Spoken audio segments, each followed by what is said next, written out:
I encountered my husband's affair, which inevitably led to divorce. On eve of divorce, my husband entered my room unexpectedly. Hey, warm me up. If you want warmth, find it elsewhere. I'm Dina, 32, a part-time housewife. I've been married to my husband Sean for 5 years. I loved my job and didn't want to have children. My husband agreed, and we planned to continue living together as a couple for a long time. Despite agreeing to a childless marriage, lately Sean's been wanting to have kids. People start wanting kids as they age, I guess. They'll be cute too, I'm sure. Besides, people say you're not complete until you become a parent. But I want to focus on my career. I don't want kids. Sure, relatives' kids are cute, but raising my own? I doubt I'd be able to love them.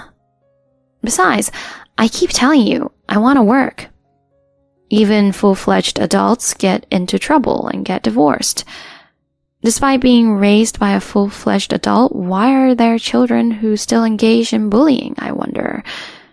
After all, the presence or absence of children does not determine whether or not one is a good person.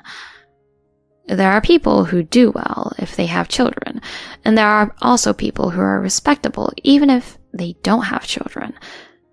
Well, people like you who say that and don't have children are much more childish.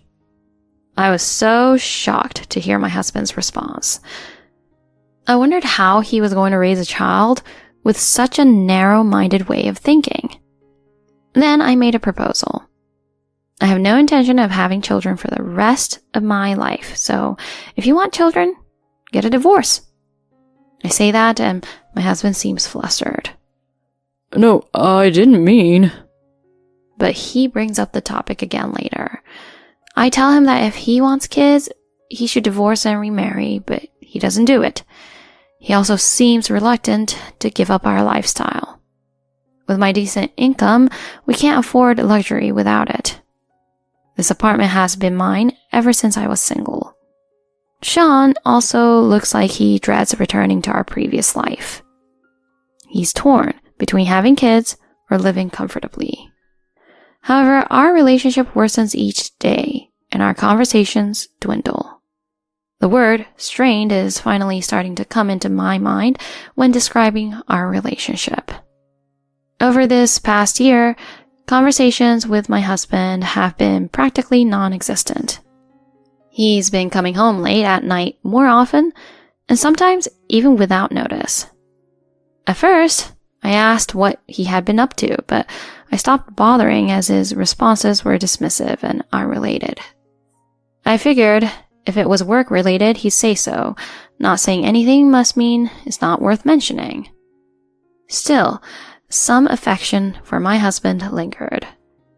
I couldn't bring myself to initiate talk of divorce, but after a year of this cold marriage, even I couldn't stand it. I guess it's about time to gather evidence of his affair and promptly file for divorce, huh? It had come to that point. One day I found out I had to go on a business trip. I'll have a week or so during the trip to think things through. Maybe we can have a serious discussion when I return. With that in mind, as I finished packing and headed to the living room, I found my husband, who rarely comes home early. Oh, I'm going on a week-long trip starting tomorrow. Okay. His lackluster response was as good as saying he had no interest in me at all. Our relationship has completely chilled. He used to tell me to be careful wherever I went, but now I glimpsed at his phone screen to find an abundance of heart emojis. Oh, exchanging messages with your affair partner, huh? Quite the busy bee. Stop snooping around people's phones.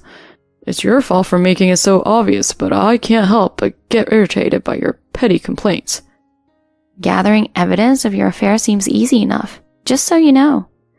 But just to be sure, I'm warning you. Don't bring that other woman here while I'm away on my trip. It seems like my husband takes pride in living in this luxury condo. I often hear him boasting to his fling on the phone, The view from my place is amazing. He's the kind of guy who shamelessly makes affair calls in front of me, his wife. When I hinted at not knowing what he might do while I'm gone, he said boldly, I'm not cheating. Do you seriously think you haven't gotten caught yet? Ugh, you're suspecting me of cheating? Such a terrible wife. There's a 2-shot photo of him and another woman stuck on the back of his phone. Of course the other woman isn't me. Most likely it's her. How sad. I'm being suspected by my wife. I'm so sad. So sad that you'll crawl into the cold bed and sleep early? Shall I warm it up for you? Of course, that's a joke. If there's still hope for us as a couple, why don't you try? He laughs in response, but my husband calls me creepy and is coldly shutting himself off, essentially. Well, I knew it though, that we as a couple were already over.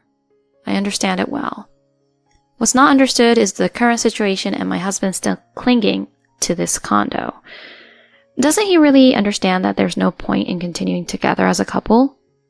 Once I return from the trip, I'll consult with a lawyer right away. I resolved and went to bed to go to sleep. So the next morning, without waking my husband, I left the house directly for my business trip. There, I met with my boss and colleagues and got to work. For the next few days, I was busy with work in the limited time available to me. The trip was incredibly busy, but once it was over, it went smoothly, and I was able to finish a day earlier than planned. Our boss said, well done, and we dispersed. It's a day early, but oh well, I rushed home. During the trip, in between work, I have been looking for a lawyer, and there are several candidates. I'll get back soon and contact each of them to see who's the best. I have to make a decision. With this thought in mind, I walked lightly and swiftly to our apartment. Opening the door with a clang, I froze in my tracks. That jerk really did it, didn't he? Ahead of my gaze, at the entrance, were some woman's shoes. Despite telling him not to bring another woman here, all I could see was red. But I quickly regained my composure. On second thought, this could be an opportunity. If I can get solid evidence, I can save the trouble of hiring a detective. I swiftly grabbed my phone and silently entered the room. I sensed someone in my husband's room. With a bang, I swung the door open wide and immediately snapped a photo with my phone camera. Whoa, it's blinding. The screams of my husband and the woman echoed through the room. So there I was, encountering my husband's affair scene, and I triumphantly captured evidence of it. By the way, the husband and the woman with whom he is having an affair are in bed and having a lovey-dovey time. I got a picture of his shocked face, stunned by this unspeakable situation. Also, the woman turned out to be a subordinate from my husband's company. I informed her of my intention to seek compensation for damages and asked her to leave. While she continued to sob uncontrollably, my husband, in contrast, remained sullen and unhappy even after his affair partner left. When I asked if he had anything to say, he muttered something or other, making me want to punch him. Why are you so angry when you're the one who cheated? Hey, wasn't the trip until tomorrow? I came back early because it finished early. What's wrong with returning to my own home? I feel like punching your ugly face and making it even uglier. His furious response left me both angry and bewildered. Anyway, let's consult a lawyer and discuss divorce. I'm not getting a divorce, you idiot. Are you still refusing to divorce at this point? In a way that's pretty impressive mentally. I decided it was pointless to talk with my husband alone, so I refused to engage in any further discussion with him. We quickly selected a lawyer, and negotiations for divorce progressed. Anyway, my husband still doesn't want a divorce. He remained stubborn, but the undeniable evidence clinched it, and we decided on divorce through mutual consent. Well, no surprise there. No matter how skilled a lawyer may be, defending my husband would be tough. At best, they could only reduce the compensation fee. My husband insisted the affair was my fault because I rejected having children, but that's no excuse for cheating. Besides, we had agreed from the start that we wouldn't have children. Anyway, regardless of the reason, there's no justification for infidelity, so that settles it. My husband keeps grumbling, and our relationship has hit rock bottom. And finally, tomorrow is the day we submit the divorce papers. My husband, as usual, hasn't moved out of the apartment. Once the divorce is finalized, I intend to sell the apartment. Even though I'm still living here, I've almost settled on a new place, so it's likely I won't be here much longer. When I submit the divorce papers, I'll kick my husband out anyway. Since the apartment belongs to me, there are plenty of ways to evict him, even if it's just on paper. Anyway, just a little more patience. As I curled up in my bed, suddenly the door creaked open. When I looked towards the door, there stood my husband. Hey, can you hurry up and leave? My careless mistake was not locking the door, as my husband had not visited my room and has seemed to be avoiding me. But that didn't mean he's allowed to intrude. When I got up and glared at him, he, unfazed, approached and complained about the cold. I told him to go back to his room and get under the covers, but he insisted he was cold. What are you doing? After giving him a contemptuous look, my husband climbed into my bed. Ugh, it's so cold. Warm me up. Hey, that's so creepy. Come on, warm me up. He wouldn't listen to my screams. My husband just covered me, and in that instant, my body moved faster than my thoughts. Ah! While screaming, I grabbed my husband's arm and twisted. You pervert! I wrapped my arm around his back and exerted my full weight on him. I'm glad I learned self-defense. It's self-defense, you know. Oh, ow, ow, ow. I'm gonna call the police. Despite my husband's cries of pain, this wasn't like I was wrestling him like a pro.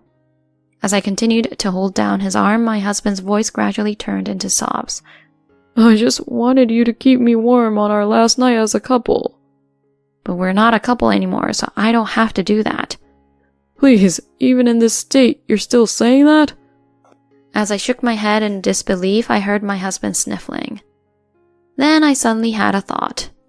Well, it's certainly a shame for our marriage to end like this. Of course, not because I'm sentimental or anything.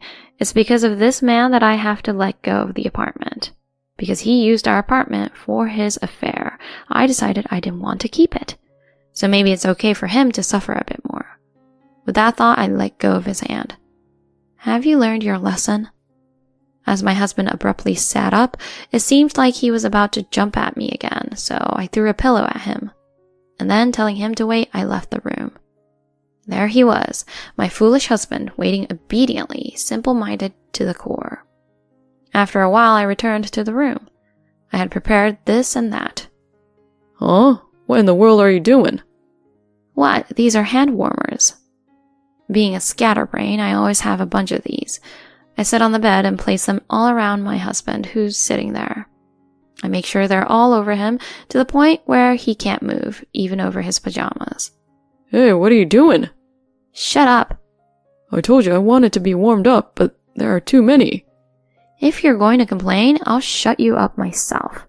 And I proceeded to stick one in my husband's mouth. Kids, don't try this at home.